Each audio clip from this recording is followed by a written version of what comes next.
Scott, I would The like to chair. do that one first because that won't take as long. We can get that out the way.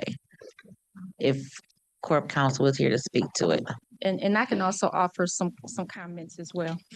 Okay, we're doing new business E.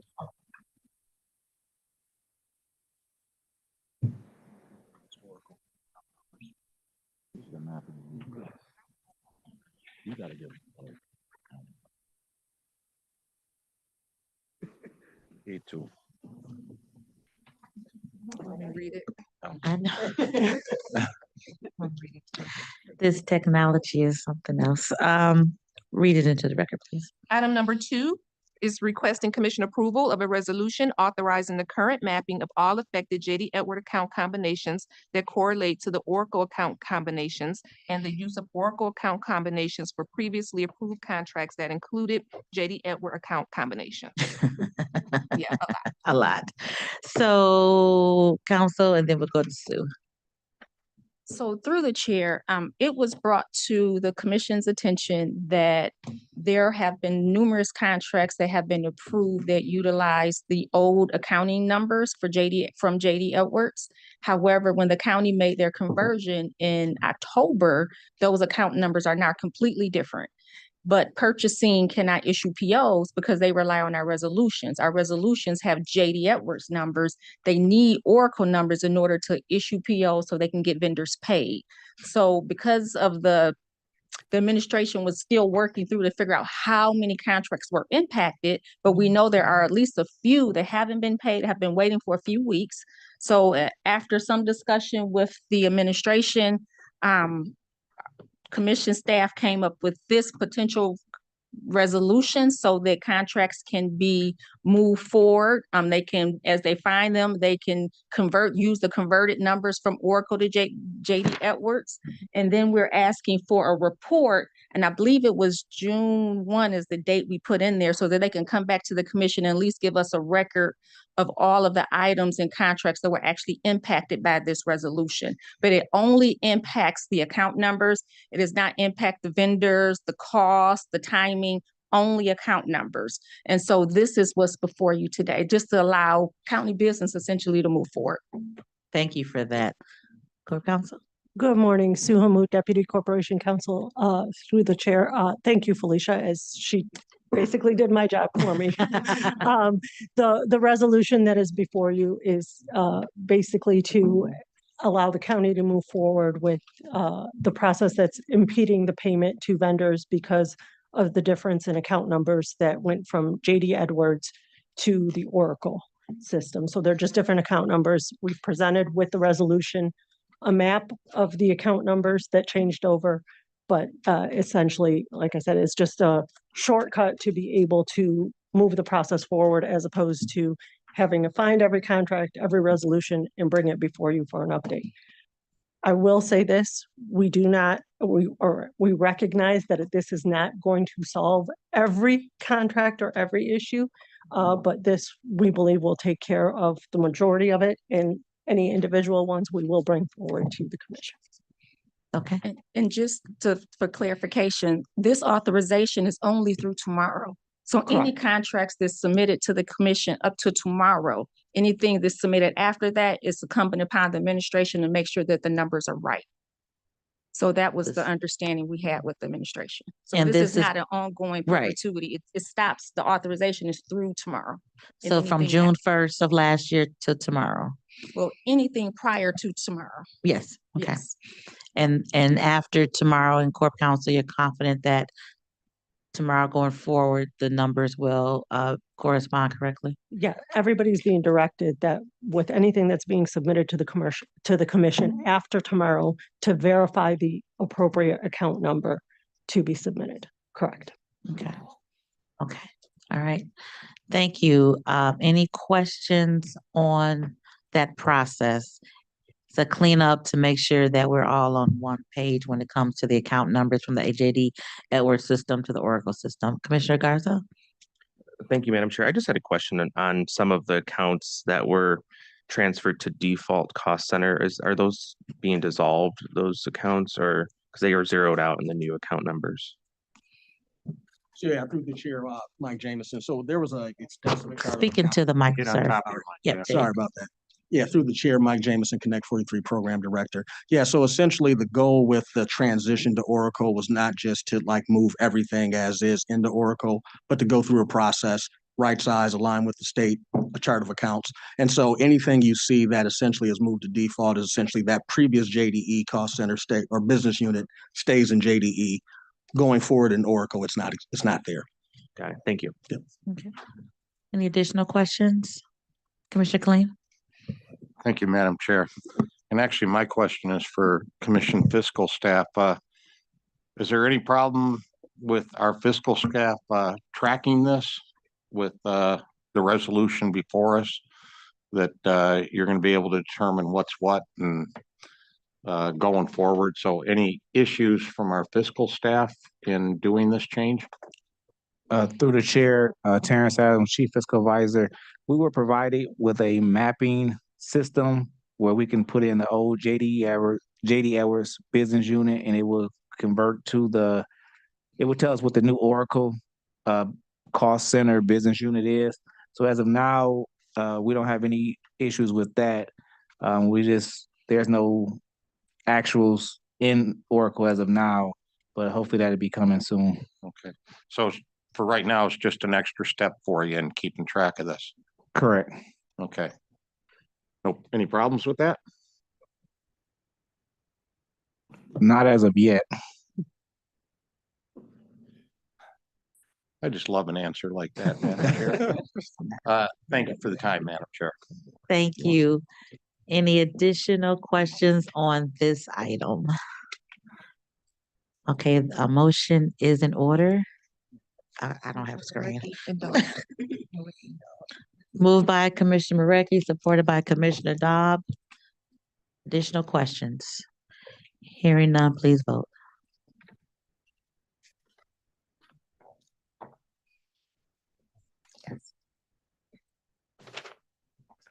Peterson Mayberry, Peterson Mayberry is a yes. Motion carries. All right, thank you so much. Okay, I wanted to get that squared away before we go on to our main stage, Madam Clerk. Item number 1, discussion with the administration regarding Oracle. Okay, so we called this committee of the whole today to get a better understanding because we do have new commissioners, and of course the items have been going through the Government Operations Committee. However, not all commissioners are on government operations. So we just want to update from how we got to Oracle, why we went to Oracle, the state that we were in with the previous system, the issues that it was going to inevitably cause because of the outdateness of it, and where we are with Oracle, how the transition has occurred, and anything we should be looking forward in the future as it relates to implementation of Oracle. So I will turn it over to you. Okay. Well, thank you and good morning. Good morning, Chair Bell. Good morning to honorable commissioners and commission staff. My name is John Wallace. I'm the Chief Financial Officer and Executive Project Sponsor for Wayne County in this project. And Mike, introduce yourself. Yeah, through the chair, Mike Jameson, Connect 43 Project Director. So thanks for the time. We're here today, as you requested, to give you an update on where this modernization of our financial and HR systems stand. But first, I want to tell a little bit of a story of the background and just, sort of reset how we got here. Back in January 2015, when the county executive first took office, obviously you all know that Wayne County was in financial stress, and the county executive obviously recognized that this is something that we could not undertake right out the bat at that time. The county executive and this administration was focused on financial stability, cash flows, cutting costs, and ultimately balancing the budget. As we moved into 2016 and the financial condition improved in the county, obviously, the administration looked at, getting this project back in the queue as a priority that, to restore the systems that were going to be, outdated, not supported, as well as, eliminate some of the cyber risk that would be associated with those systems. And so in September of 16, the county put out a RFP, went through the procurement process. Ultimately, a bid got awarded, and this project started in August of 2019. And then shortly after that, in March of 2020, obviously, you all know that COVID hit. The county had to shift in terms of, altering, what was sort of important, the operating environment, and sort of redirected the focus on emergency response, continuity of operations, as well as large scale remote work. This had the effect of, dispersing some of the teams and ultimately delaying this project just a little bit. Certain elements of this implementation experienced delays, but shortly after that, we recalibrated staffing capacity, also considering, competing priorities to public safety and the public health at that time. But despite all of that, we continue to, move this project forward. And ultimately, I got here, and Mike and I got here in May of 2023, the July 2023 timeframe, and ultimately met with all the project teams at that time, got feedback, and the decision was made to push the HCM project back to July 1st of 2024, which was like a 6-month pushback. We just didn't feel comfortable that we could achieve a successful launch at that time for payroll. And so that was a decision that was made. What was delivered since then, as you know, we went live with HCM on July 1st of 2024. Since then, we've made over 72,000 payroll payments, 97% successful. About 3% of those payments have been like manual payments. We also implemented the budget planning enterprise management system in January 2025. And as you know, most recently, sort of what you see today, we implemented the financials, which we call ERP enterprise. And we implemented that in October 2025. While we've had and continue to have issues to resolve and stabilize, we are focused on stabilizing and optimizing the system. But one of the things you got to really think about is, county services were not disrupted during this challenging time. And this project obviously represents one of the largest modernization the county has undertaken in many years. In terms of execution, this project was under disciplined project management, strong coordination with the team, and sustained engagement across all the county. In terms of early results, our core HR system, payroll, our financial processes are now integrated on one platform. This obviously improves consistency, visibility, internal controls, and provides a stronger foundation for the future. And where we're at right now is really like a phase 2. And phase 2 is post go live. In the post go live phase that we're in right now, we're not focused on launching a new system. We're focused on stabilizing operations, refining the process for really real world transactions, supporting the staff, giving folks confidence, offering training and training tools, expanding automation, as well as finding accurate and reports to make better decisions, and also continuous improvement. In terms of challenges, definitely there were some challenges that were expected, and there were challenges that were not expected. But at the end of the day, we have a support infrastructure we put in place, which Mike could go through to deal with those in the past, current, and in the future as we move through stabilization, optimization of this project. In terms of government oversight and governance and oversight, Mike Jameson is our project director. He'll walk through a nice deck to get into a lot more of the detail. And in closing, I just want to say to all county employees, thanks for your patience, your flexibility during this significant undertaking and how we do our work. The project team that spent countless hours solving problems after problems for years and years. And also, obviously, want to thank, most importantly, this commission for all your support in this project. Also, my boss, County Executive Warren C. Evans, Deputy County Executive Assad Turfy, Janelle Allen, COO, as well as our Corp Counsel, James Heath, for all the counsel and support during this project. With that, I'll turn it over to Mike to get into the weeds. Thanks, John. Yeah. And again, I'm Mike Jameson, Connect 43 Program Director. I do want to kind of quickly go over what you have in front of you. So my initial plan is to go through this presentation, which is really going to walk you through in more detail what John covered, but where do we start? Kind of show you a timeline from, when we went to the RFP to where we are today. This is actually just really responses to common questions that we've received on Oracle, primarily related to the items post go live. But, again, if there are particular questions that I don't ask or don't answer through the major deck, then we would have this as a supplemental document to go to.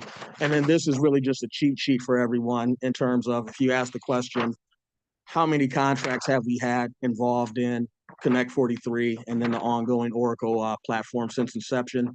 This will give you a walk down, and then for the fiscal staff, it gives the TCM number and amendment so that you can kind of see where we stand with all the contracts, whether it's closed or active.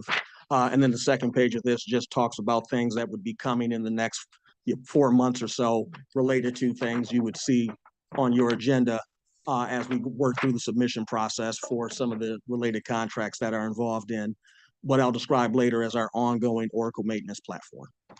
So I'm going to start with the presentation, and if I don't answer the questions, we can go to these supplemental documents as necessary.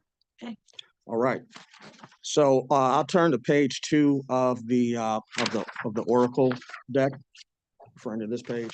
So as John mentioned, what did we initially buy? We initially bought 4 major platforms. The HCM platform is HR payroll. That was going to replace our legacy PeopleSoft HR payroll system. ERP, which is Enterprise Resource Planning, that is the financial system at a high level. And then EPM, which is Oracle's Enterprise Performance Management System. Think of that as a budget planning system. So previously, we didn't have a legacy system. We did our budget through spreadsheets and emails and SharePoint files. And so now this gives us an actual system to manage that budget process as we go through the various stages of approval, ultimately resulting in the adopted budget, which would then get fed to the financial system and start our next fiscal year. Also, just so you guys are aware, on page 19, and I will do my best to not fall into to acronym, and Chair Clementi, this is for you in particular, but I did include a legend of all of the major things in this deck, so that if I accidentally slip, and feel free to do if I get there, but this legend will describe on page 19 like what I'm actually talking about. But I will do my best to say the full term and what it actually represents. So with that said, on page 2, that pyramid basically is kind of the house we were constructing with Oracle. Green means that part of the house is live, like it's in production. We are not doing implementation anymore. HR payroll went live July 2024. The budget system actually went live and put into, and when I say live, that means it was put into production so it could be actively used. That happened in January 2025. And ERP, which was the financial system and the biggest of all the systems, went live back in October. And then in ADW, it's almost a half and half. So the data warehouse, and I'll talk about that a little further later, think of it as a repository provided by Oracle to hold our data, both from our legacy system, JD Edwards PeopleSoft, and then from the Oracle systems that we're implementing. So it's designed to take some of the pressure off of IT in terms of like maintaining on-premise infrastructure to handle all that data. Now it's being pushed to Oracle. Oracle does this for a living. They do it across the world. They do it for other public sector companies, other major private firms. So we're just taking advantage of that infrastructure, as part of this process. In terms of where are we at? So we're, as John mentioned, in the stabilization phase, and this is common. This isn't unique to Wayne County. This means I've implemented the system. Now all the users who will use the systems are in it. Some of them were involved in the project. Some of them just received training a month prior to go live. And so you get kind of all the dynamics that come with that in terms of everybody who needs to use the system is now in it, using the system at some level. And so stabilization is essentially, and I'll move to page 3 so you can see the explanation. Stabilization is essentially that first phase you get when you implement any system. So whether we implemented Oracle or implemented SAP, which is another competitor, or QuickBooks, it's still the same. You have to go through that stage to get out of it. And so what do you see in stabilization? So you generally are going to see issues with data integrity, issues with performance, concerns with training and reporting, adoption resistance, and then identification of items that weren't encountered during the implementation. So something new came up that wasn't part of what we had already tested and validated. How long does it take to get out of stabilization? That's where we're generally in right now. Depending on the size and complexity of the organization, as little as 3 to as long as 18 plus months. We're hoping to be in that 18 plus months for HCM and hopefully closer to 12 months or less for ERP, but there's a lot of moving parts. And essentially, if you were to look at industry research, they would tell you if you're a federal agency doing this, it's going to be on the longer side. If you're a mom and pop shop, it's going to be on the shorter side because you just don't have the volume of work to get through. Mm-hmm. Wayne County is a $2 billion organization. It's a large organization, and we have a lot of moving parts, and so it takes us a little longer to get through stabilization as a result. And then I'll talk later about the platform we put in place to manage all that, like not just now, but go forward. The next stage is really just a mix of the stabilization phase and the optimization phase. And really at the end of the day, that just means some of your modules are working well and others are not. So for example, you might not hear a lot of issues about health and safety because, it's working well. It's a smaller number of users who use it. You might not hear a lot of issues about learning. Again, it's a larger application, but we're not having the issues. The ones that you hear about are procurement, accounts payable, payroll, kind of relatedly time and labor, expenses, AP, and those are that's common. That's not just Wayne County that has issues. I've talked to multiple of my counterparts across the country, public sector, non-public sector, but we all go through it. Everyone goes through it. So I just want to emphasize it's common. It's not something atypical that the county uniquely is experiencing. And then optimization, this is kind of where we want to go. So when you say, have we achieved what we wanted to achieve from this Oracle project? That basically means a few things you would be looking for. Continuous improvement is part of the culture. Part of the reason why we bought this is it prevents you from becoming obsolescent by virtue of you get new functionality and fixes every quarter. So every quarter we go through, Oracle says, hey, here's all the new stuff that's coming down the pipe. You review it. Some of this we're not going to give you an option to not use. Some of it you can decision, but your expectation as a customer is you're going to look at all of this and make decisions on the things you need to make decisions on, and then update your users on the things that are coming regardless of whether you want it or not. And so part of our ongoing platform for supporting this is having the infrastructure in place. So this is where you see the managed services contracts. This is where you see, my staff increasing to basically manage the fact that forever and ever, that's going to happen as long as we own Oracle. Mm-hmm. So moving to the next page. This page is a good kind of overview of at a high level, what were the key events since we started the project to today. So as John mentioned, we started with the RFP in September 2016. The project actually kicked off roughly 3 years later. COVID hit 5 months after that. We then had a series of Implementer. So Implementer is the actual company that's implementing Oracle, the product. And then PMO, Program Management Office, that's the third party vendor. So we started with Mad Dog and Cherry Road. Mad Dog and Data Consulting Group. And we were Cherry Road was our implementer. We made a shift in 2022. So we then replaced Cherry Road with Oracle Consulting, and we replaced Mad Dog and DCG with Guidehouse. Then more shortly after John and I joined, we replaced Guidehouse with Oracle Consulting and Don Yachty, and then that was the team that got us in through the implementation.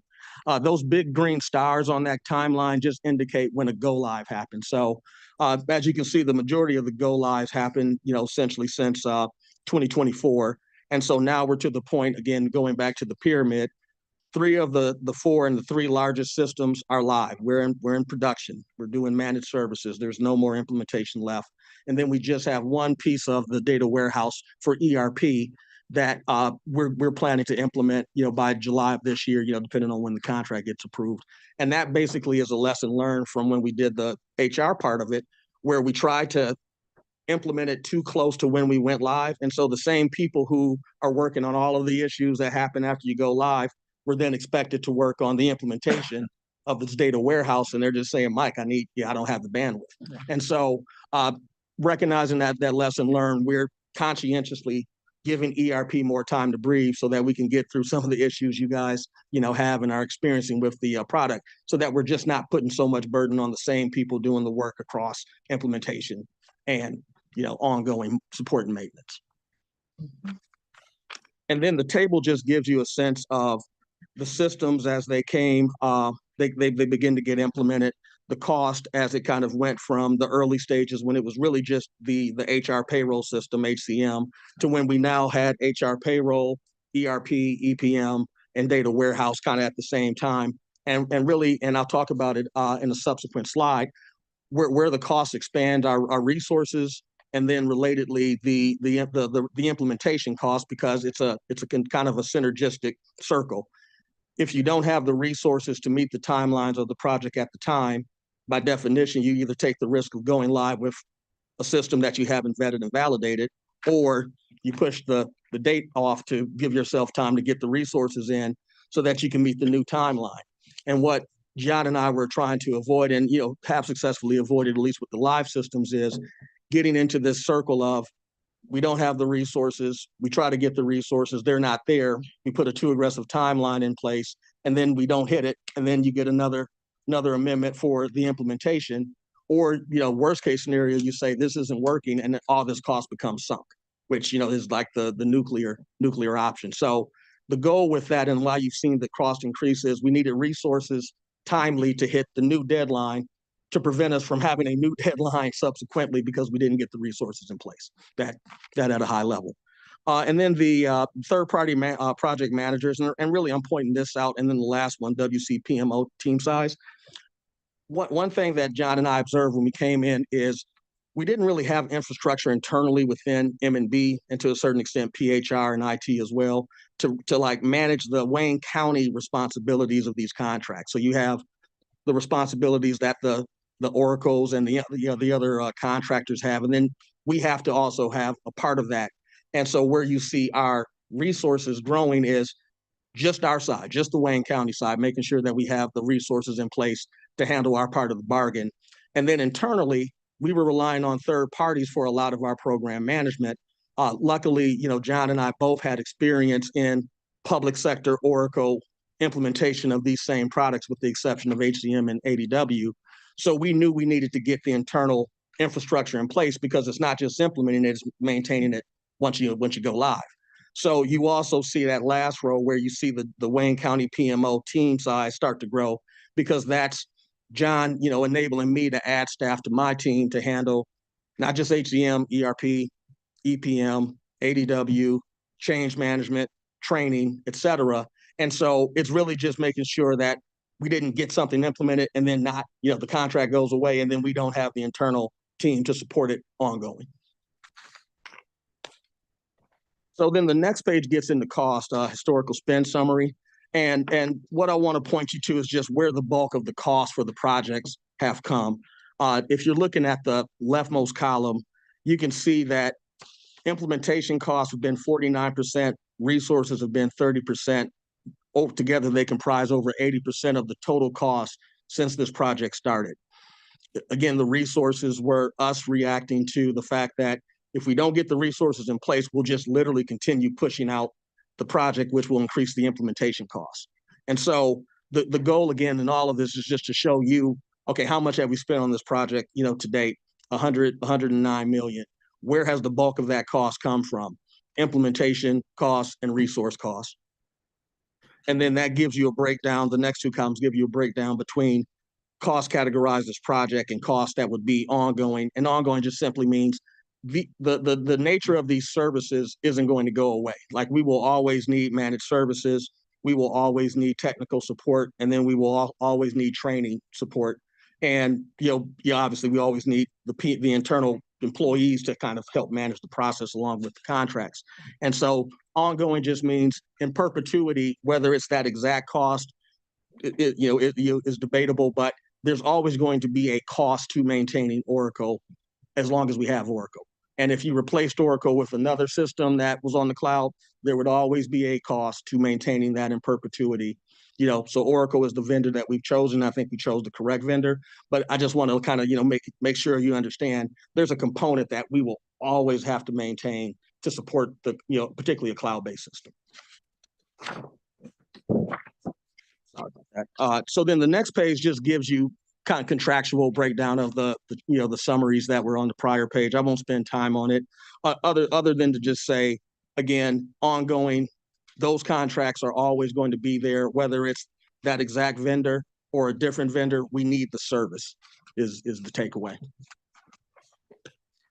So then looking at projected ongoing costs. So that page 7 really just gives you a sense, utilizing our existing vendors, of like how much from a estimated perspective might this cost on a annual ongoing basis. And so that's essentially the contracts that we need to maintain the platform, the managed services costs primarily, and then the Oracle licenses themselves, because we're essentially just procuring licenses that allow us to log into a computer and access accounts payable or access time and labor, or your time card, or access, what you got paid.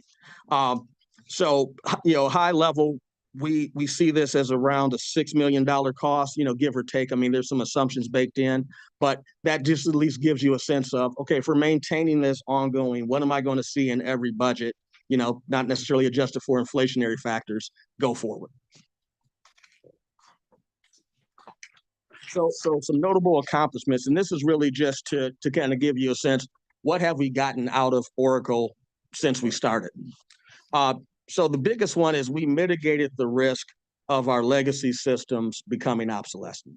And the best example I could give you is in talking with IT, if PeopleSoft actually went down, like the system just wasn't available, we don't have a way to bring it back up. Like, and Oracle is, PeopleSoft is an Oracle system. They acquired it some years back. Oracle told us, we're not going to support on-premise legacy systems. The cloud is how we will go forward in the future. They were working with us to give us some maintenance and support while we were implementing HCM, but essentially once HCM went live, that support went away. And then you would be stuck with trying to find one-off places who hopefully would have the capability to maintain PeopleSoft if we kept, again, extending that timeline. So getting off of PeopleSoft in particular was monumental, because if it went down, it's not a matter of their pay issues, like we couldn't run payroll. So that obsolescence risk avoidance, I would say, is a big win for the county, and you all should be applauded. Secondly, if you think about the cybersecurity attack that happened a couple of years ago, you didn't hear anything about payroll because we were already live on Oracle. We're now sitting in Oracle's cybersecurity infrastructure, and we don't have the same risk that we do with the on-premise maintenance of legacy systems like PeopleSoft and JDE, because you now have the benefit of a multi-billion-dollar international corporation's cybersecurity infrastructure. And it's a lot harder to break that wall than it is to, have somebody erroneously click on an email and, things happen. So one of the other benefits of going to just a cloud system, but Oracle's the leader, so Oracle in particular, is you get this peace of mind, and really from an IT perspective, you get this peace of mind that I'm leveraging like the leader in who does this around the world, and particularly for public sector. So that's a big benefit we had of having HCM on the cloud when that cyber attack happened. We didn't have the payroll issues the way we had the financial management and other issues related to that cyber attack.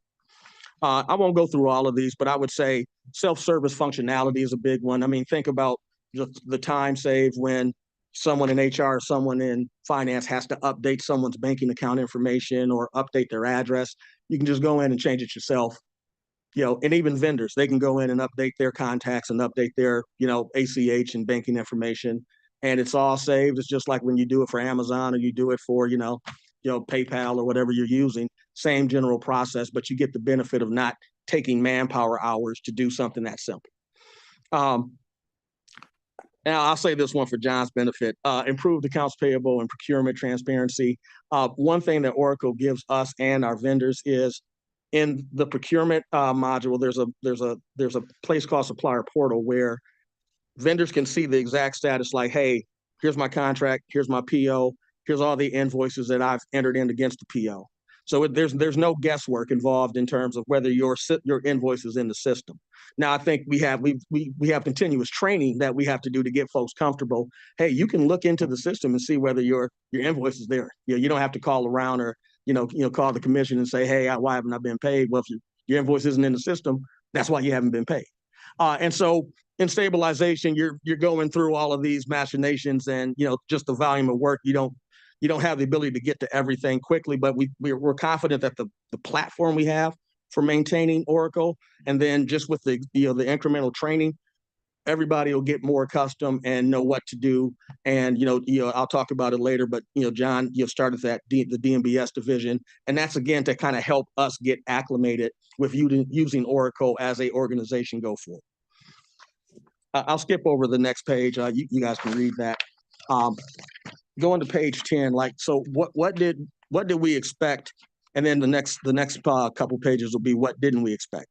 So what we expected is that we would have internal capacity constraints because that's common. That's not a Wayne County thing. That every customer who does something of this size, they tend to overestimate the level of effort it takes to do it.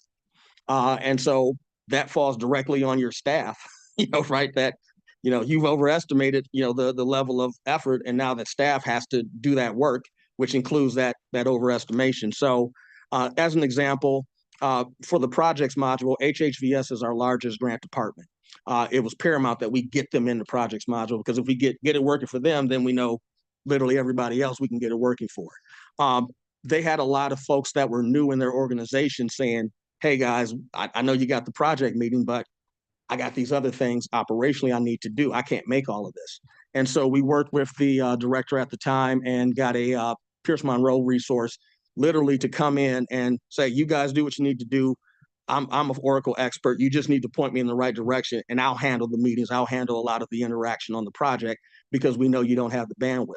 And then subsequently, John added to the M&B grants team I think it was around 5 additional consultants, literally just to help with data gathering. So you have this person in HHVS that's trying to gather data, and then you have the people on the project side saying, hey, I need the data in this format.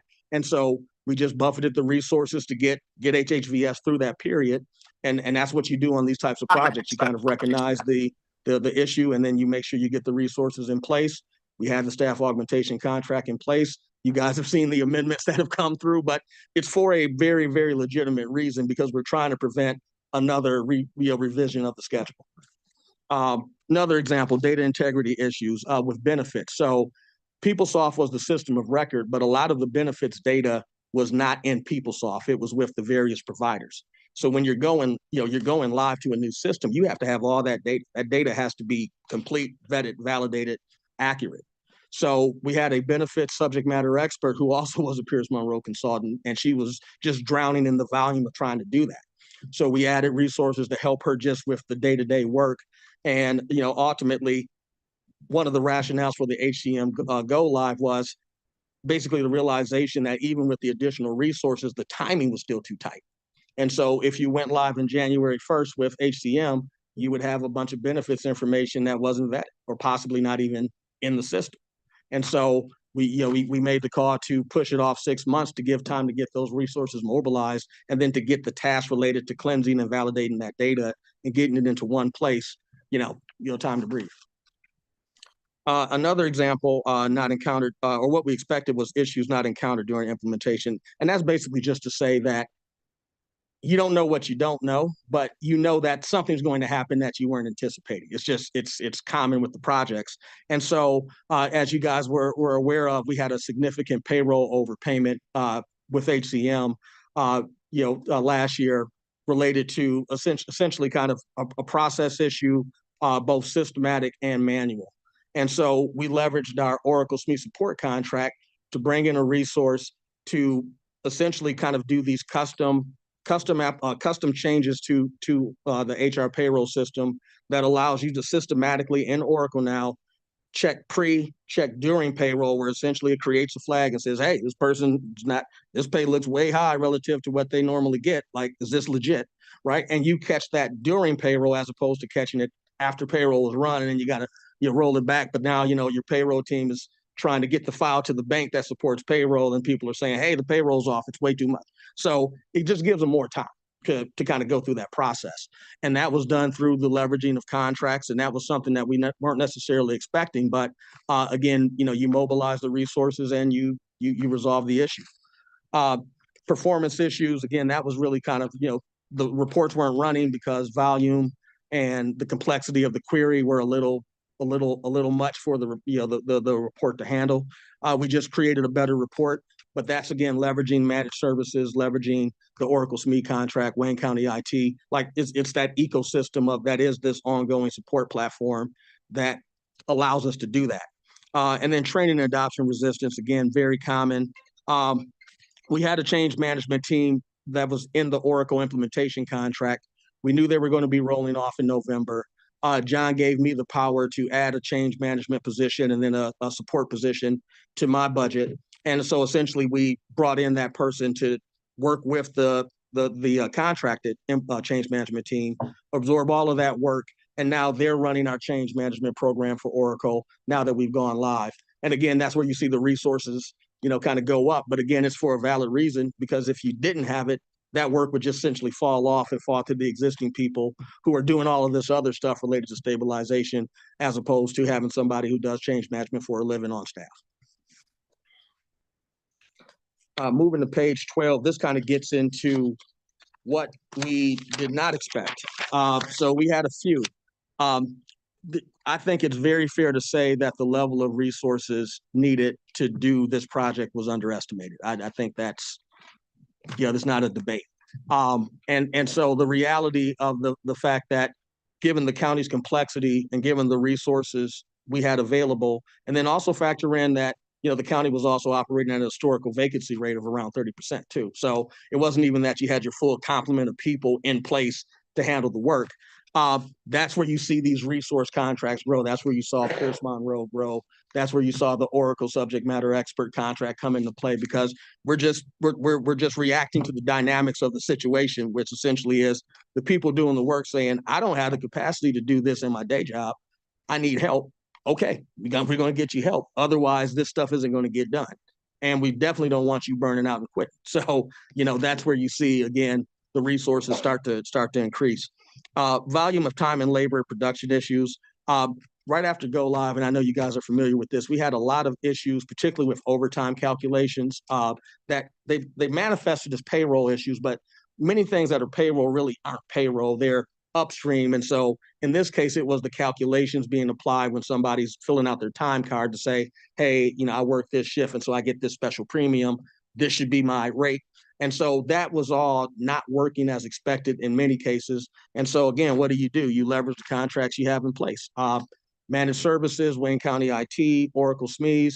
The whole goal was to just literally, let's get all of the various issues documented in our ticket tracking system, prioritize them, who has capacity, who's best suited, work them one by one. And you might get a new one that comes in that jumps to the top of the list for whatever reason. Okay, but you got the system in place to kind of manage that, is the point I'm trying to hit home. And that's based on, again, you guys kind of from your perspective, seeing these contracts and really having our backs and approving them, because that's really how we get to implementation and then get to optimization post go live. Finally, on what we did not expect, we definitely had a underestimation of the level of reports and integrations needed for ERP. And that was a big factor in why we delayed ERP from April 1st to October 6th, because you would have run the risk of going live with integrations not validated. And you can't do that. So that was the primary rationale for why we had the second replan of ERP. And then the last one, and I hate to say this, but it's it is what happened. We actually had the death of two key project team members, one in HCM, one in ERP, that happened right as we were in the phase called cutover, which that's everything you're doing to go live. It's cutover.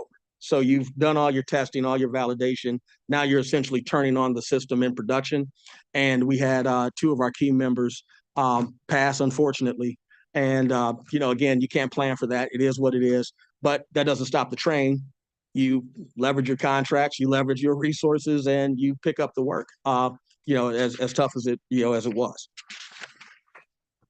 So I'll cover the next 2 pages and I'll really focus on page 15. But I've been saying the ongoing Oracle support platform, and essentially the first page is just giving you how did we handle that item in implementation, and then what changes potentially were made now that we have gone live and we just need to manage it go forward. So whether it's issues, customizations, access to roles, communication, user adoption, training. The point that I want to give to you is we thought it through.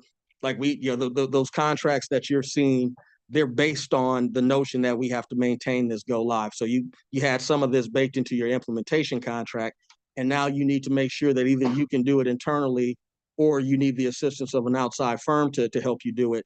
And that's where you see the managed services contracts. And that's where you see, in some cases, the Pierce Monroe contract extensions, because we have folks that while that's a staffing contract, they're doing things that we need operationally to continue maintaining Oracle post go live. And we do have a plan to wind down both the Oracle SME contract and the Pierce Monroe contract. But that's in partnership with HR, and so we're giving ourselves some time to make that happen. But we do plan to bring a lot of this work as best possible in-house. But I am going to acknowledge from prior experience, it's not always that easy, unfortunately, because sometimes these folks are more nomadic and they like the fact that they can go work on different projects and get different skill sets, which makes absolute sense, but that's not going to stop us from trying. So page 15 just gives you, and I know it's a bit of an eye chart, but that just gives you a sense of the detail of like how we support Oracle once we've gone live. Tier 0 essentially is just saying we have things put in place, the Oracle Compass, the Connect 43 email, the Connect 43andMe intranet site, where folks can go to ask questions and get them answered before they go through the process of actually logging a ticket in the Wayne County Help Desk. And then those tiers are basically just what that ticket goes through if it's not resolved at that level. So tier 1 means that you logged a ticket and somebody from Wayne County IT or somebody from the business team is looking at it and trying to resolve it. It may be above their pay grade, so they escalate it to tier 2. That's these managed services contracts that you see. That's Oracle now saying, okay, what's the issue? You're working with the county folks, Wayne County IT, to address it. Tier 3 means we couldn't address it. We've escalated it to Oracle, to Oracle support. We get Oracle support through the licenses that we buy for the various modules. So that just literally means we couldn't resolve it internally at the county. It's something that we need to address with Oracle support. It might be a bug that's affecting other customers using the product. And so Oracle, we need your help in resolving this issue. And then there's various severity levels that are done based on, is this a showstopper, like we can't pay people or we can't pay vendors, or is it something that doesn't really affect a lot of people, but it's still an issue that we can't resolve internally? And then training, again, I talked about training. That's done through change management. We're working with the training division in HR. It's a work in process, but the goal is kind of to ensure that whether it comes in the form of a job aid, a video, or we're sitting down in a room with everybody kind of going through it real time, that there's ways and avenues for folks to get trained. Not everybody trains the same. Like some people don't want to, they want to just be able to read it and do their work. Other people want somebody to walk them through it. And so we're trying our best, again, with the resources we have to accommodate the nuances that are involved in that. But the overall goal is that we do have a platform that covers training. And then just again, for this body, the relevant contracts that support each kind of column in this chart are below, so you can kind of quickly tie, okay, well, what exactly is the Pierce Monroe contract supporting? What is the Oracle SME staff contract supporting? what is that Insight contract where John had the foresight to give some operational positions, consultants to get through not just his regular work, but also Oracle. So hopefully, again, as you see these contracts coming, this is giving you a sense of like, how are they helping us support Oracle going forward? So what's left? Like, what do we have to do? Both to get out of stabilization into optimization, and in the case of the data warehouse, finish the implementation. So in terms of implementation, the only thing we have left is implementing the data warehouse for the financial system. We anticipate getting that contract to you hopefully this week, possibly next week, but whenever you consummate it, we will start, and we're roughly estimating 2 to 3 months to finish. Because again, we now have the benefit of having gone through the implementation on the HR payroll side. So that's implementation. At that point, Connect 43 is done. We will do an official closeout of the project. I will prepare a postmortem to talk about the implementation itself. We'll come back to this body with that information. That's a common part of project management. So then what do you have ongoing? In the data warehouse, it's the execution of ERP and then continuing to test and validate the legacy system reports that you now can create using the data warehouse for HCM. For EPM, we recognize that we need another environment. So essentially what's happening is we're training on EPM, but it's live. And so issues that happen also need to be validated. And we only have one environment. So you got folks doing stuff for training and folks actually trying to resolve issues in the same environment, which can cause a little friction. So we're recognizing that we need to get another environment for EPM just so we can have a dedicated training environment and a dedicated issue resolution environment. Thank you, sir. I'm talking too much. Thank you, sir. For ERP, we went with a pilot, HHVS, the major of grant departments in the implementation, and now we need to assess, okay, the other grant departments that are not using EPM, how do we get them in? Do we phase it? Which probably is going to be the result, but essentially making sure that we get everybody into the projects module at a high level, and the continue execution. So there's an Oracle contract transition plan that we sent out communication back in November, and that's basically saying, and this is relevant to this body, we're still using TCM for the review approval of contracts. We do want to transition to using Oracle. We know it's not a straightforward process. We want to make sure that everybody's properly trained and comfortable before we make that switch. So that's just the plan, to follow that process to ultimately by the end of this fiscal year be using Oracle fully for the entire contract process as opposed to starting out with TCM. And then reviewing, there's an integration for projects between the budget system and the financial system that we have available, but we didn't use because we never historically budgeted for projects, that we, again, trying not to add too much at the front end. We need to go back and revisit that integration and make sure it's there. And then really for everybody, what we're really trying to get to is optimization. So, the contracts that we'll be presenting for related to managed services, extensions you'll see for Pierce Monroe and the Oracle SME, that's all related to making sure we have the resources to get out of stabilization as quickly as possible. And then the next page is just answering the question, okay, John and Mike, what will we see when we say Oracle is not just implemented, but it's optimized? So we'll see continuous optimization of that existing and new functionality I talked about. Every quarter, we're getting new stuff.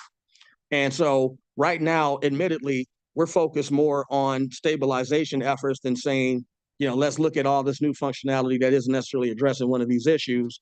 But trust me, we will get to a point where we look at everything that's coming in, make a decision, actually configure it if it needs to be configuring, and that will just be part of our process. Establish roles and responsibilities for managed services and the PMO. Establish roles and responsibilities for managed services in the PMO.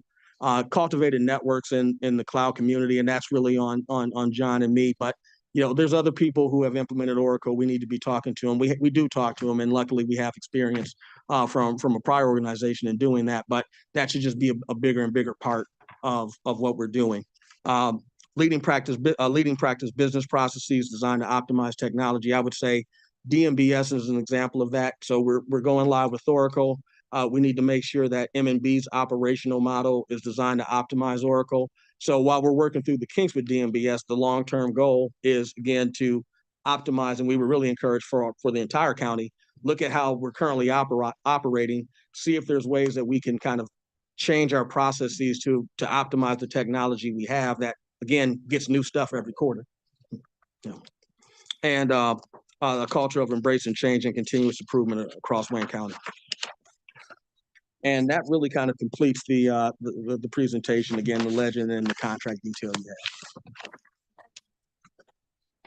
Okay, Mr. Jameson, thank you so much. That was a very thorough explanation of what Oracle is. So, yeah. Well, what kind? but no. No, I got some water. Here, pass this down. No, he has one. Oh, you He have has one? Oh, okay. He got it. All right. No, you're fine. No, that was, thank you. That was a good explanation of what Oracle is, what it is intended to do to support the county. I think it's great that you explained the fact that the system that we had was obsolete and there was no support if something were to go down, which is why we went down the road of having another system and chose Oracle to do that. We want to make sure, I think the biggest concern, not concern, but issue that you talked about is the training piece of it, because when you have something new, you have to get trained on how to use it. And I think that's probably, as you know, what a lot of the issues have been throughout the county is the training portion, even as it relates to the commission as well, training our staff so that we can use it efficiently to get the work done that we need to get done. One of the issues we not resolved, but we discussed previously in the meeting was the conversion of the account numbers. So that's, one thing that obviously wasn't put into place, and that's why we're doing this, so that we are able to convert the numbers so that it makes sense and that we keep the records and making sure that we can pull up contracts. I had a couple of questions, and I think you answered some of them, but the annual budget, you said for now into perpetuity, it will be about $6 million. Yeah, that's an estimate. Through the chair, that's an estimate based on what we know now. And, again, we're not saying that we have the exact crystal ball, but we do think that these contracts, and at least for the length of times that we're putting them out there, allow us to kind of get through stabilization, which is really our kind of stated goal right now, is how do we get out of stabilization and into optimization as fast as possible. So these contracts and the internal resources, we think, give us a good sense of, yeah, that should be enough to get us out of stabilization. And, again, there's pending amendments to the staff law contracts that'll be coming before you that kind of plan for that. And that's incorporated into the near-term costs. But this is like those we do plan to expire. And these will ultimately be kind of like the ongoing cost that you would see fiscal year 30, fiscal year 31. Well, this is a Mr. Wallace question, I believe. As far as chargebacks, this number will be incorporated through all of the departments throughout the county and elected offices for chargebacks. So what percent do you think our chargebacks will go up to cover this cost? I don't think through the Chair Bell, we haven't actually calculated that as of yet, but it definitely will go through the chargeback model. Okay. Yep. So, okay, I know about 600,000, Terrence, if I'm not mistaken, is what we had in additional chargebacks this current fiscal year. Yeah, I believe that was the number. Yeah. So we can anticipate anywhere from 600 to $1 million additional to our correct. budget for chargebacks to cover the cost. Okay. Let's see. I had another question. The vendor training. You spoke about training internally for our employees. The vendor training. Who is doing that, and is that ongoing? And what does that look like for vendors? Yes, Chair.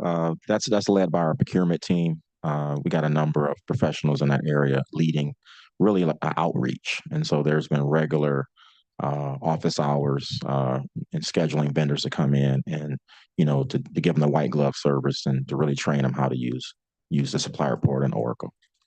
So it's ongoing and it's been very, very successful. Okay, with the vendors understanding how they can do the new thing that you spoke of. Okay.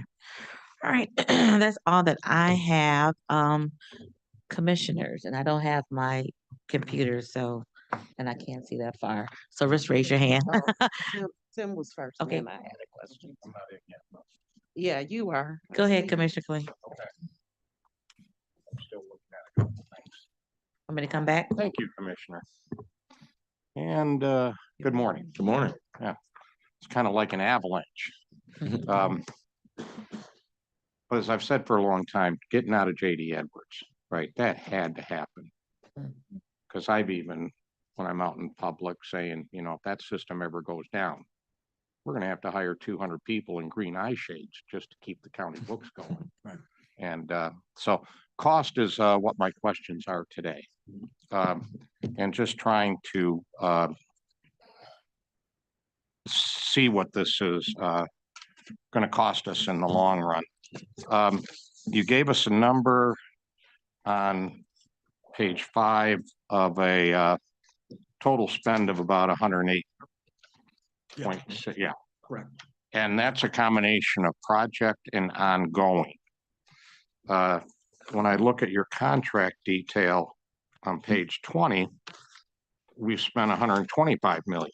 Well, you approved 125 million. Oh, Well, no, hold on. Let me. the commission go to that approval page. was 140. Yeah, that's right. And the final amount so far is 125, which I'm trying to reconcile. Yeah, I've still got something. Okay. I'm trying to reconcile that with the 108. And then on page 21, the near-term pending contract activity, I'm looking at another 14 million. Correct. So I don't know if you can do this all in once. What I'm looking for is, what did this project cost us? And then we separate out kind of the ongoing support. So how are you calculating what this project is going to cost us in the end? Through the chair. So the final amount, the 125, is adjusting the commission approved amount down for the fact that some of those contracts are closed. That's not the spend. Right. Yeah, I saw all of that. And then I saw the- some of them were project and some of them were outgoing, Correct. ongoing. So then the spend, that column 2 on that contract page, so the one next to the 125 million, Mhm. that's what's actually been spent inception to date through December, acknowledging that we still have some audits going on. So then the 108 million total is, the majority of this contract has been, the majority of this project has been contract costs, but then the delta between the 109, the 108.6 and the 107.2 is like the cost of like me, like, paying like the internal PMO. And the chart, the other incremental cost, but most of that is payroll cost. Because you're combining both of this project and ongoing. Correct. Yeah, and we're part of the ongoing. That if you look at the consolidated, if you look on page 6, that last column says, or that last row says consolidated Wayne County objects, and it's like 1.4 million. That's the delta between the 107.2 and the 108.6. It's essentially paying the internal staff. And I know what a delta is.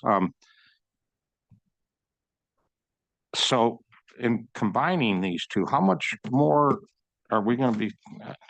I want to get to a final cost of the project. Well, remember, and what I would say is the final cost of the project, and I'm being very specific with that word. Yeah, is the project costs that inception to date are the 98.8 million. Mm-hmm.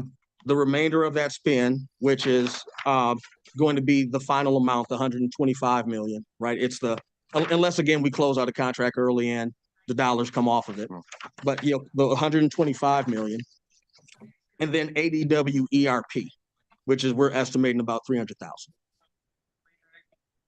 But again, that combines both the recurring and the project costs. Yeah, but essentially when I'm saying project, I'm talking to the point that everything is live, but we will break out the project cost of the 9. I don't have this page broken out into the into the project versus, but I can do that. But essentially it'll be the project cost portion of this 107 million plus, or the 125 million, which means that these contracts get broken out, plus the 300,000 for ADW ERP. Yeah, so the total cost is gonna be higher than this page. Correct. Yeah, this is as of December. Because then I want to get to, and since you're putting the ongoing costs in, I want to be able to say to the public that I represent in Wayne County, this has been going on a long time and this is what the project cost us. Correct. Right? And I think we owe that because I believe we're 7 years into this now.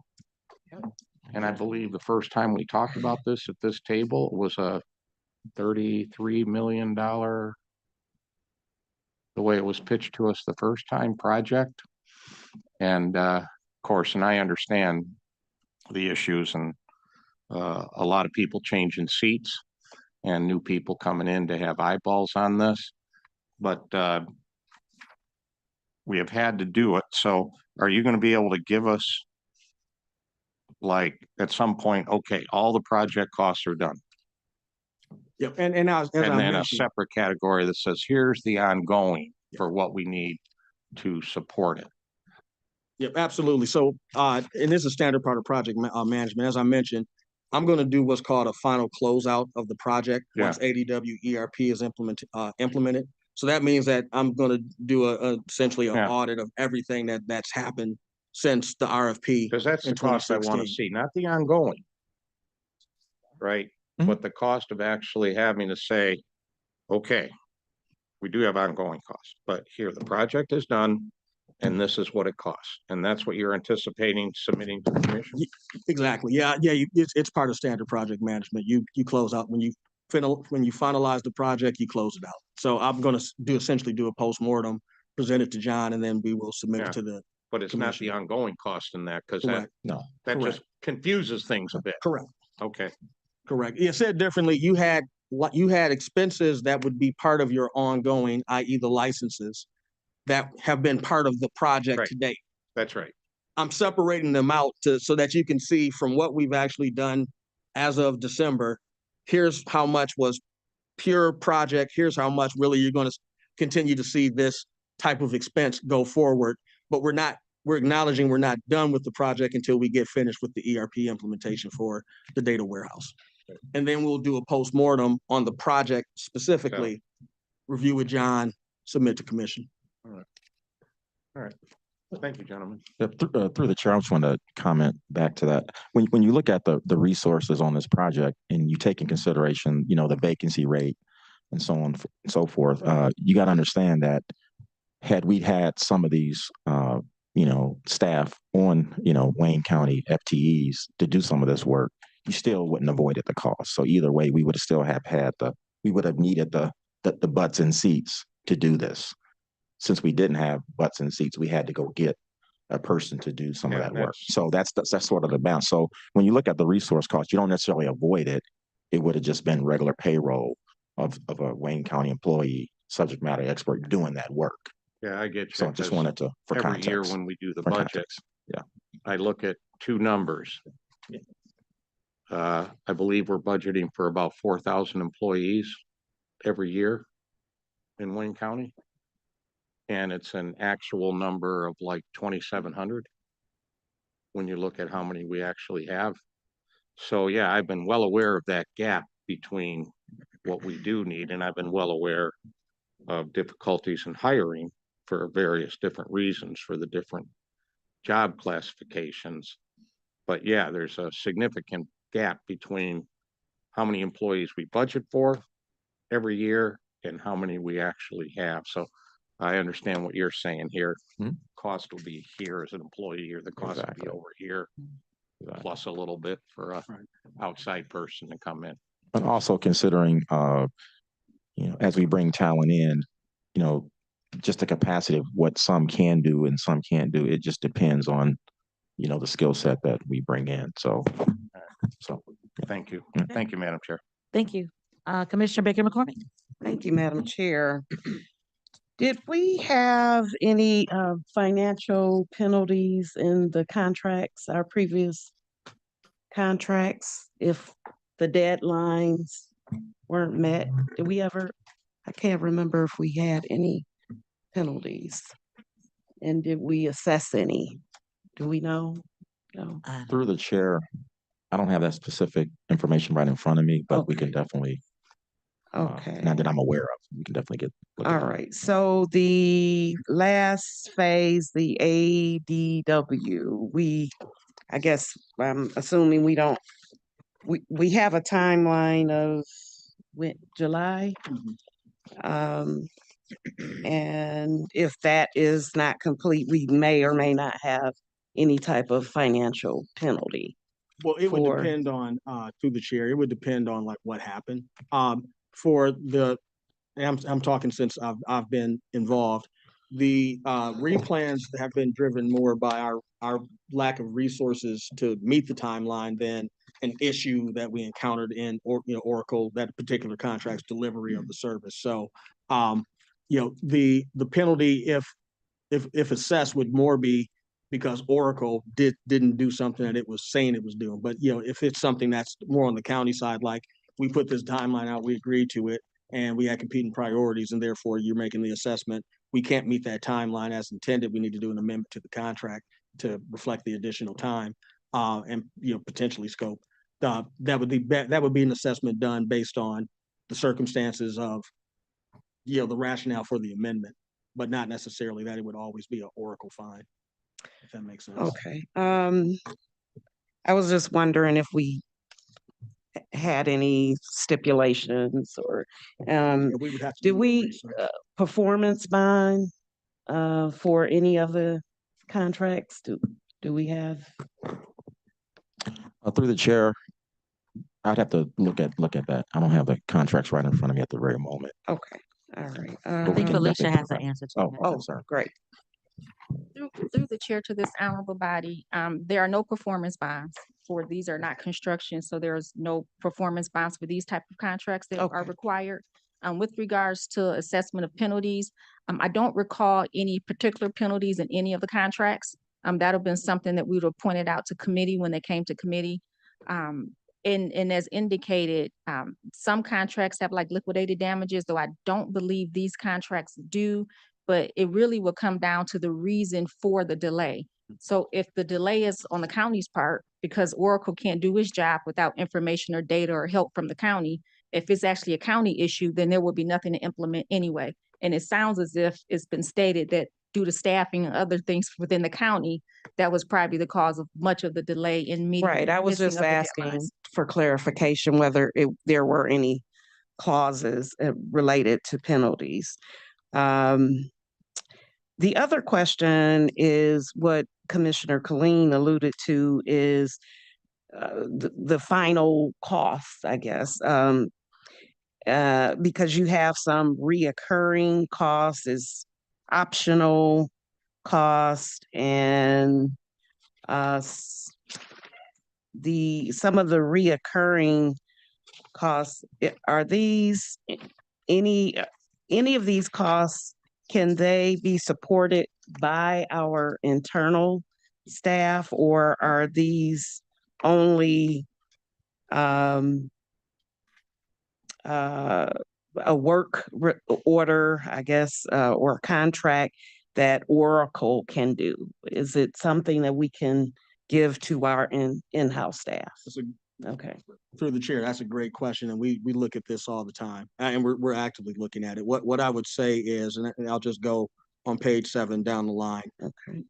Licensing, that's non-negotiable. That's Oracle. That's essentially the actual modules we're using to do the work. Okay, I'm actually looking at page 6, Page where it breaks down ongoing expenses, and then you have permanent, then non-reoccurring. You see Yeah, and that? I got, they're on Yes. page 7 too, but yeah, Okay. so So- yeah, I can do it either way. So Mhm. licenses, absolutely, Permanent, yeah, permanent. right? No, Mhm. nothing you can I do get about that. that. Additional licenses, that just has been rolled into the main licenses contract, so you could move past that. Managed services is the one where there's always a question. Hmm. What I would say is any organization that is moving to the cloud should accept that managed services, outsourcing managed services is part of their ongoing costs. And I say that from experience. When you start trying to bridge the gap between the responsibilities of that contract that the vendor does, and then the responsibilities of the contract that the county does, we're trying to make sure that we have the resources in place for the county part. Okay. There's a functional and technical part that if we tried to do it, we would be looking at contracting with, being realistic, firms overseas because they're cheaper and they can work overnight while we're sleeping. That's common. And then we would have to manage that internally. Also, the resources that you deal with on the vendor side, they're highly paid, highly competent. They churn all the time. And I'm of the mindset, let the vendor manage that. Like they do this for a living. If we start trying to bring all of that in-house, now we're responsible for making sure that we can find the system support engineers. And, when they say, hey, I'm only dealing with, HCM and EPM, I want to deal with the sales module of Oracle, the things that aren't even relevant to the county, they'll leave. And because they want to have their experience and their resume be as broad as possible in many cases. And so, yeah, I would encourage you, if you haven't, talk to other municipalities, and not just that use Oracle, but just you'll have outsourced to the cloud, which essentially everybody has to go to at some point. It's common, and my strong recommendation is let managed services be outsourced.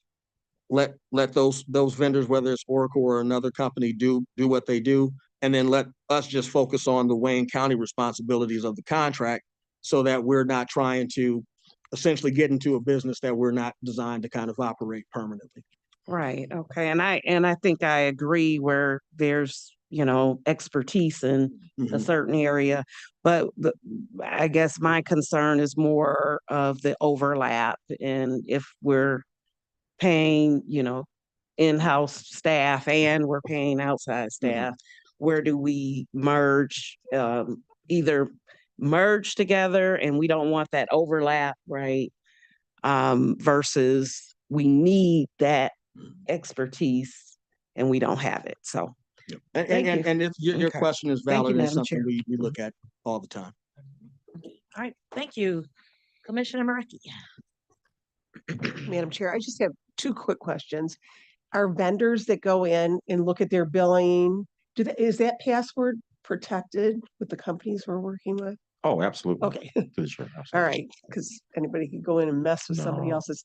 And then a couple times you've mentioned in passing is as long as we own Oracle. How long do you anticipate after all this expense that we are going to own our Oracle? Through the chair forever and ever. Okay. They're, put it this way, they are the leader in particularly public sector, financial and human capital management systems. They're our competitors. So in theory, you could do a RFP and see who else is out there, but then you would be going through potentially Right. another implementation. Right. Essentially Oracle would become the legacy system at that point. So Oracle's design, because of the nature of this cloud, you're getting new functionality every quarter. We've been going through these upgrades since we went live. So the entire design of the platform is you never really have to change because you don't become obsolescent. By definition, you're getting new stuff in that addresses either existing issues or proactively gives you new functionality every quarter. Okay. All right. Thank you. All right, thank you. Commissioner Peterson Mayberry. Thank you, Madam Chair. Let me thank you for this presentation. As the newest commissioner, stayed up very late last night. Thank you very much. Sorry. But no, I appreciate the depth of information that is shared, and I'm big on the acronyms too. So thank you for that in the appendices. I do have two quick questions as well. One as it relates to the training. So when you think about training, and I know we have it listed as optional for guided training as well as Oracle University e-learning. And so then I guess I go back to, and I won't go to the space of being morbid, but rest the souls of those who passed away. I think this is a clear example that when institutional knowledge or things reside with only one person, then anything can happen. You can hit the big game. I'll go that way and say you're gone tomorrow, or even just you have the years to retire and walk away. So like as we were talking about some of the things that we're doing to prevent some of these things that we didn't know that was going to happen, how are we addressing things like that? Because for training, to me, that should just be mandatory. I don't know, and there's a certain level of training that everyone should have to take in this space. And then beyond that, the professional development associated with it or things of that nature, you could say, okay, that's optional. But there are some things that I think should be mandatory with training because it helps with the seamless information of transferring knowledge. So that was my question. No, very good question. And so just to clarify, when I'm saying optional, I'm saying to that particular contract. Not saying that training. So we completely wholeheartedly agree with you. Training has to be part of the ongoing management of Oracle go forward. With that said, that's one of those things to Commissioner McCormick's question that you kind of say, okay, how much of this can we do in-house versus out-house? Because in reality, people who do the job for a living day to day are generally your best trainers, because they do it for a living and someone new comes in, or, the person transfers in. And so the person who's been doing it says, oh, this is how you do that. Don't worry about it. Because we're so new with Oracle, we wanted to leverage some of the applications that Oracle had. So you mentioned the e-learning. E-learning is actually a really good tool if you have folks that could commit the time to utilizing the tool. So if we're outsourcing to Oracle Managed Services, they have a subscription to Oracle University e-learning. That's how they get up to speed on everything that they then come and talk to us about. What we found, and we're by no means saying that we won't revisit it, but we procured the licenses and only a few folks were using. And so it was like, do you carry the cost and try to force people who are already overburdened to, now you got to jump into Oracle 4 hours to, 8 hours a week? Or do you say, look, let's put this to the side, let the professionals kind of handle that, and then revisit it once we're a little more stable and, preferably in optimization. Same thing with guided learning. It's literally an in-application tool. When you log into Oracle, it's like a little icon on the side. You click it and it just walks you through, hey, you're trying to submit a requisition. Here's what you do. Again, a good tool, but not a lot of people are using it. They're looking for us to say like, hey, where's the job? And so we're trying, again, I don't want to give up on guided learning, which is why you see it as a ongoing expense, but we are really vetting guided learning over the next 2 years to say, can we get it to a place where it's just part of what we do and it's part of our training delivery? And if it's not optimal, we have a better option, we'll let the contract expire and go a different direction. But it will always be, training will always be paramount to what we do. Is really what you're seeing there is the particular contract giving us the bang for the buck that we expected. Okay, and one last follow-up through the chair. So when I think about cost, it can cost us more if we're at this point where now nobody knows what we need to do going forward, right? So I know trainer opportunities might be available as well as you talk about evolution. This is IT. So you're talking about an evolution of constantly staying abreast of that. But I do think sometimes there's training that's just mandatory. So like if you're going to allow people to decide, and I don't want to overstep, but if there are things that everybody needs to know, everybody needs to know it. And so it's whatever we have to do to incentivize people to go ahead and take advantage of it, because at the end of the day, we are in a better position when everybody knows that information. So Agreed. Thank you, Madam Chair. Great questions. Thank you. Commissioner Baydun. Thank you, Madam Chair. Thank you, gentlemen, for this very in-depth and powerful presentation. I learned a lot today. I wasn't here in 2016, but I think Commissioner Killeen just mentioned that the initial cost at the time of the discussion was about 30 or 33 million at the time. Am I correct? That's my understanding. I actually Yes. haven't had a chance to verify that, but I don't doubt that was the And case. then COVID came, so that obviously had a big impact on the cost of this project. Am I correct? Mr. Through the Wong? chair, I wouldn't necessarily say it had a big impact. It had an impact of delaying getting a lot of the work done. Okay. And on the timeline, Jameson shared, you can sort of see how that stayed steady for a period of time and then started to ramp up. So once the system is finally in place, I think you mentioned that it's gonna cost about 6 million approximately per year to maintain the system. Am I correct? That's correct. Okay, and that could fluctuate depending on what we need and things like that. And how do we cover this cost of 6 million? Chargebacks. Chargebacks, okay. Um, Another question, just hypothetically, Commissioner Maraki's question, yeah, we own the system forever. What if someone buys Oracle? Like, let's say Elon Musk decides to buy Oracle tomorrow and do something crazy. I mean, how does that, I mean, maybe I'm just thinking way outside the box here. Yeah. Box is not that far outside. Unfortunately. So, but Elon Musk has a lot of crazy ideas. So. That's right. That's right. I would say that's a risk of doing business because anybody you went with, you would have the same potential risk. That's just cost of doing business. And just out of curiosity, what does Oakland and Washington and Macomb, what systems do they use? I believe, and don't quote me on this, I believe Oakland used to use Workday.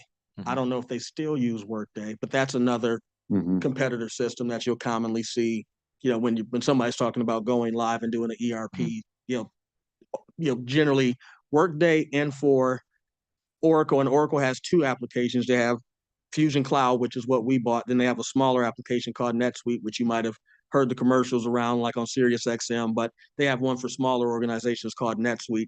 Those are generally the four, but we can get you, and I'm looking back at our Oracle partners. Do we have like any of that Gartner research that talks about the quad? We can get you the different. Yeah.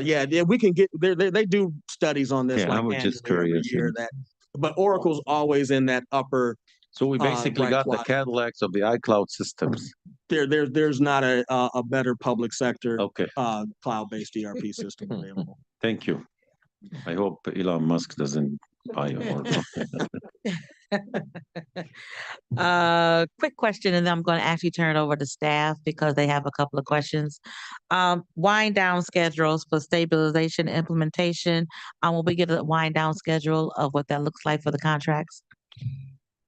Yes, through the chair, yes. I think we already submitted that, but yeah, we'll definitely make sure you get a copy of that.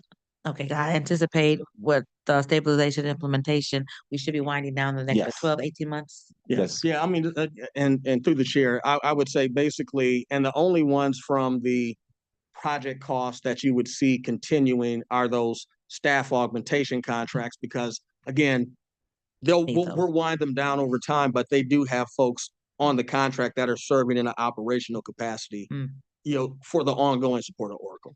Okay.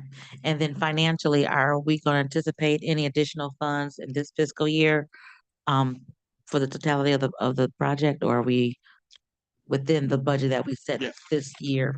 Yeah, on that contract page, there's 2 pages. This one, yeah. So this one here, and I'll get you a full accounting, but this one gives you a sense of what you're going to see in the next 4 months. We do have several of the contracts, the infrastructure as a service and platform as a service, as an example, that expire at the end of the fiscal year that I didn't show here, but I'll get you a full accounting. But you can see the expiration date. I did include the expiration date of every contract, so you can see when they currently expire. So the ones that are expiring this fiscal year, we would be looking to renew, that are part of the ongoing, the ongoing expense, with the exception of the staff augmentation contracts. Okay. All right. Fiscal advisor Adams, you have a question? Thank you, Madam Chair. I'll probably have to get with John and Jameson later, but the way that Oracle displays business unit cost center data is a little different than JD Edwards. Like, for example, I'm looking at like the county jail business unit where the budget is like $98.2 million, but in Oracle, it's displaying it as $98.5 million, because what it's doing is it's taking the expenditure amount with the revenue amount and putting it as the budget, but that's not what the budget really is. It's really what the expenditure is. So I don't know if you have an explanation for that, or we can talk later about how to read that. Both. So I can explain both. Essentially, all numbers in Oracle are positive. So they, like Oracle, you enter in budget, revenue, or expenses, as positive, because we had the same issue at the city of Detroit, because we entered our revenues as negative and our expenses as positive, so they would net. It's an output thing. So what we can do, and we can talk offline, but if you have a particular like format you would prefer to see it in, i.e., I would like to see revenues as positive, expenses as negatives, or vice versa, we can work on a custom report for you to make, and then you can use that custom report as opposed to the seeded reports for budget. And we did something similar here at the city as well. Okay. It's because you have to load the budget revenues and expenses as positive integers or positive numbers. Okay. We'll talk later. Okay. Council Johnson.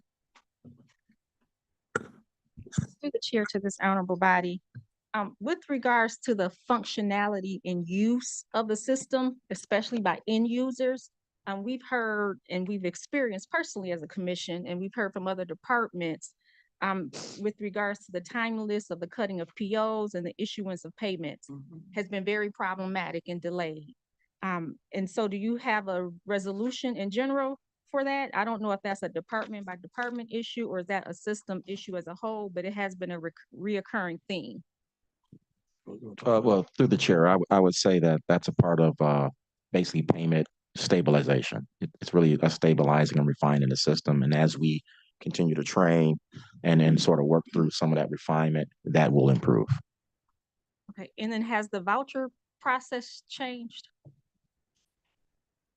Like, because there was a voucher process, there was a way to make payments on vouchers. Yeah, I believe that certain non-PO departments at one payments, right. point had some level of, I'm gonna call it delegated authority, though that's probably not the correct terms. Has those policies and processes changed? Because they don't seem to be working, in my understanding.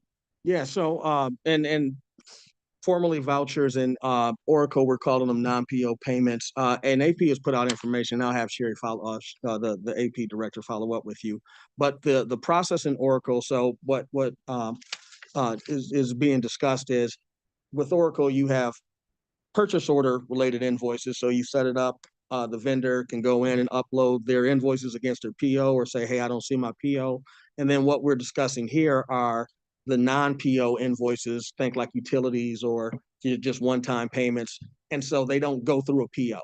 And so we call them vouchers in JDE. We call them non-POs in invoices in Oracle. The process is that the vendor submits the invoice to an accounts payable email address. Accounts payable has staff that monitor that email address and then manually enter the information into Oracle. There's then a workflow routing based on the department. And there's a set of department, what they call coders, people who will actually at the department receive the invoice, put the correct funding source on the invoice. And then there's workflow to have their managers sign off. And then, as I mentioned with DMBS, depending on the nature of the amount, DMBS and or our DMBS director and or I think Felix, I could be getting some of this off, but there's essentially a workflow that then goes through a series of approvals to say, yep, this invoice that didn't go through PO, the PO process is good to pay. Without knowing the particulars of like the invoices and questions, and maybe it's getting hung up in workflow, maybe it's It's all we would have to research it. It's all level for the most part. It's I think it's a general concern and not a contract specific issue that at least we've experienced and we've heard other departments have experienced. And even with the new DBMS process coupled with Oracle has caused a lot of inefficiencies and delays. And I don't want to speak on behalf of other departments, so I'll stick with the commission. Very problematic, and I'm sure many have already heard some of our concerns behind closed doors. And I'll just leave it at that because I don't know that the chair wants me to go further. My only other comment, and this was something that was discussed in Ways and Means, it was about the corrected W-2s for 2024, which the chair of that committee asked that someone circle back to us, specifically me, and we haven't heard anything. So we're just wondering, are you all working on that? That's still coming? Yeah, I'll take that. Yep, through the chair, we're definitely working on it. As you know, we outsourced our review process for the 24 corrected W-2Gs, W-2 correcteds, and they're still working through that. They told us that they're going to get us a file back, hopefully by the end of this week, so we can review and then start to disseminate and understand how many folks were affected by a potential error. And I know I said this, and I apologize, Madam Chair, I appreciate your indulgence, but perhaps an email to employees, letting them know the timeliness of when those corrected twos for 2024 will come, because now that they have the 25s, people may want to file their taxes, but they kind of probably should know if they're in that group of needing correction for 2024, and I don't think we've seen any communications. Through the chair, acknowledged. All right, thank you. Yeah, thanks. Ms. Lane Fordham. Through the chair. So commission staff expressed some concerns about the numbering system for the contracts and items that are submitted to Oracle and how it wasn't the same as the TCM. And we had some issues with the just straight 1, 2, 3, 4, 5, 6. Is there a fix for that in the works, or where are we? And I know you said we're still using TCM, which is great, but we won't be by the end of the year. So when is the plan to get with staff to say, hey, let's start this training in August or July or something, so that we'll all be on the same page? Morning, Commission. Good Good morning, Chair Bill. morning. I'm Travis Grubb, Interim Procurement Director. We do have a plan to address the contract numbering scheme. We're developing the workflows now, and we've had ongoing meetings to work to address that issue. And we are planning training for you all on the contracting process just within the next month or so here. So we'll be doing some outreach to you within the next couple of weeks. So the full Oracle contracting is slated for the new fiscal year, but the contract routing and all of that is going to happen much sooner.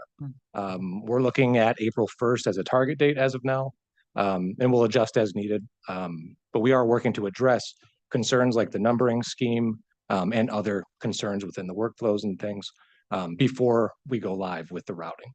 Okay, so you'll reach out to commission staff in regards to setting up that training for us. That's right. Thank you. Sure, Council. If commission staff can be involved before everything is finalized, because it has a great impact on what we do and how you all do it. And sometimes that feedback up front could be helpful before it's actually finalized again. So if possible, if we can be included before the finalization of some of that, that would be probably beneficial for everyone. Sounds good. And help me recall, how much input was the commission in the establishment of the Oracle system, as far as processes and making sure that the processes that we use and that we do to perform our duties are in alignment with Oracle and what it produces? Yeah, good question. So yeah, and I'm speaking more for ERP and less so EPM, but ERP, because HCM by the time I came in, they was already past the design phase. But there was a series of processes and meetings that were held getting up to kind of finalizing the design, where we had large groups of folks that were invited. And I know commission staff wasn't always able to attend, every one of those meetings, because it is a lot. But the intent was that either the department or through the subject matter expert, reaching out to the department, that we were gathering all of that information either directly from input in these design meetings or from the subject matter experts getting, information from the departments, in this case, commission staff, who might not be able to attend. So that was the process. But as I mentioned, you always have things that fall through the cracks in these projects. So it's not to say that something specifically did or did not get captured, but if it didn't get captured, we worked to fix it using that ongoing support model. Okay, thank you. Felicia? Should I add to that? Go ahead. So the answer, I think, from commission's perspective would be very little input and involvement. Now, there were meetings that were placed on our calendars that we could attend, and some of them were large group meetings, but the commission is not like a department. Our needs and our functionality with regards to Oracle is different. So even if you brought up an issue, it was always they're going to get back to us. And it was never fully and hasn't been fully addressed with regards to the development. From our perspective, there was never any real focus on, okay, this is a legislative body, so we're not going to have the same approval processes, and let's actually sit down and develop what those processes look like. or you're going to submit it to the commission. But what does that look like? Because had it been that way, we would probably have suggested a different numbering system because it doesn't work at all. Right. So I say that to say, from our perspective, while we understand it was a massive undertaking and it's hundreds of people who had to be trained and had to get input, including us in a big meeting and us making one comment that's lost in the midst of all the others, it was not effective. Noted. And I guess my follow-up to that would be, is there a cost associated if we had to change a process procedure in Oracle to address the legislative branch of how it's operating? Through the chair, typically what we do in those cases, and we have had some, we'll do a level of effort, with the team, the project team in Oracle, to understand what that lift would be, and then look at it, and then come back to everyone, all the stakeholders, and say, hey, we want to do this, that. Here's how you get there, and here's how much it costs, if at all anything. Okay. Yeah. So we look forward to meeting with your team, meeting with my team to go through those different functionalities that aren't quite in alignment on how we operate, so that we can use the system as efficiently and effectively as possible. So Cynthia Douglas, Felicia Johnson, Pam Fordham, Mr. Adams, Mr. Bondi will be meeting and calling a meeting to make sure that, again, just those processes pertaining specifically to the commission are in place so that we can do our job. Okay. Any additional questions for the team here?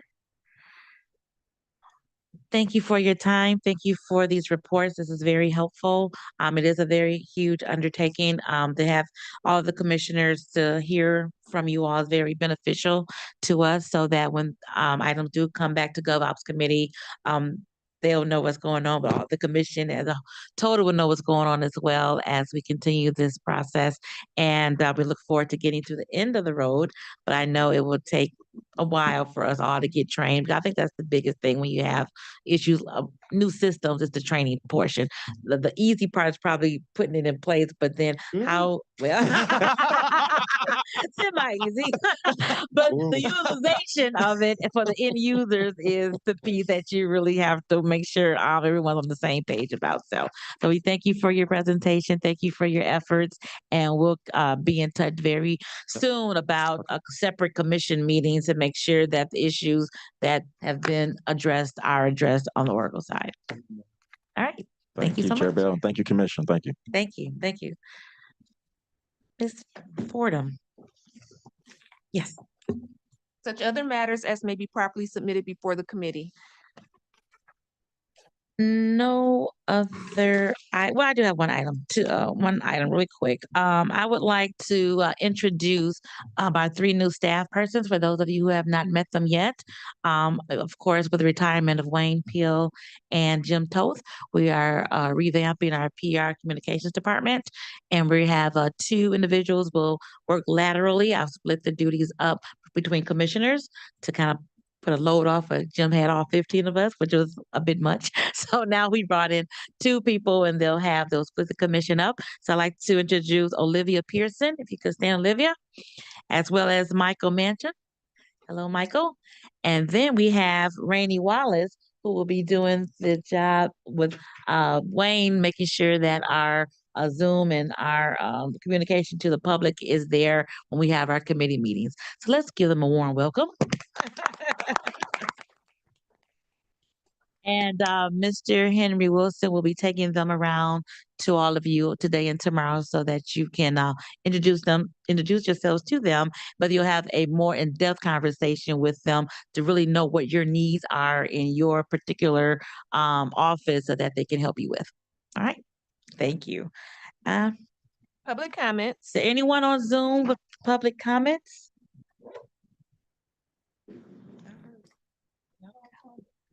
Hold on one second. I'm gonna get Zoom first. You can stay there. Stay there. Stay there. Stay there. I was gonna. Anyone on Zoom? Any hands? Emails? No emails were received. Telephone? In the audience. Hello. Audrika, do me a favor, please. For some reason, that mic is still broken. So come to the table so we can record you, please. Thank you.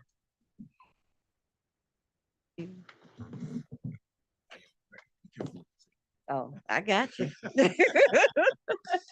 Hi, I'm Audrika Grandison. I work for financial reporting and management and budget. And pertaining to Oracle, I feel that if more information had been taken from the employees, instead of just the consultants coming in telling us what we need to do, if more had been coming from us, maybe we wouldn't have so much of a cost. But it didn't happen like that. Yeah, it came in as, I can say for my area, nobody came to accounts receivable to say, okay, this is what we're going to do. We have no collaboration, but that's the word. We have no collaboration, no communication, and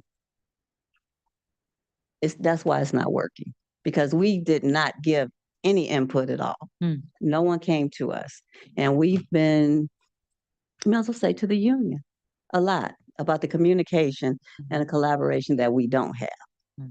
So this is why, and then they bring in DMBS, which basically doing a job that we're supposed to be doing. We're supposed to be, and when you say overlapping, yes, it is overlapping, because we were doing a job and now they have a new group.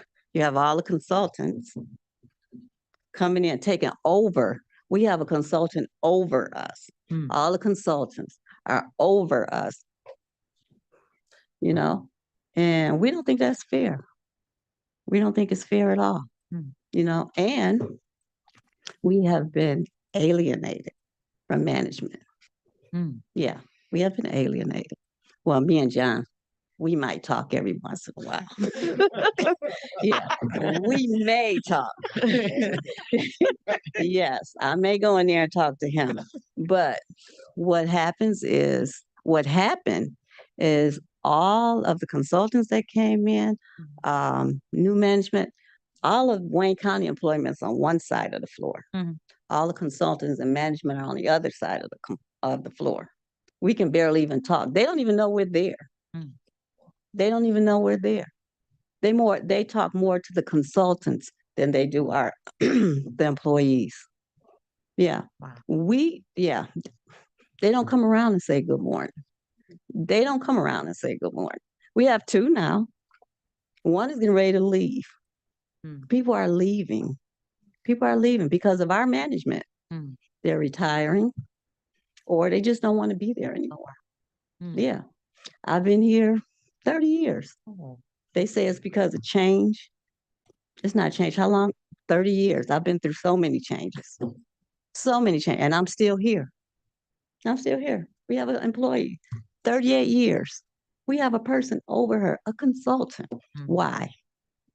Why is she the module owner, the consultant? Yeah. So I just want to speak my piece. I appreciate that. And we do have another person. You won't speak her name, but you may have seen me walk out with her. Yeah. She is what should I say? The evil on our floor. Yes, she is the evil. No, we had any problems. Diva or evil? Evil, not diva. Evil. Yes. Only thing she does is try to make everybody's life bad. That's what she does on the floor. And all you have to do is mention her name around the county and everybody cringe. Don't nobody want to come on our floor.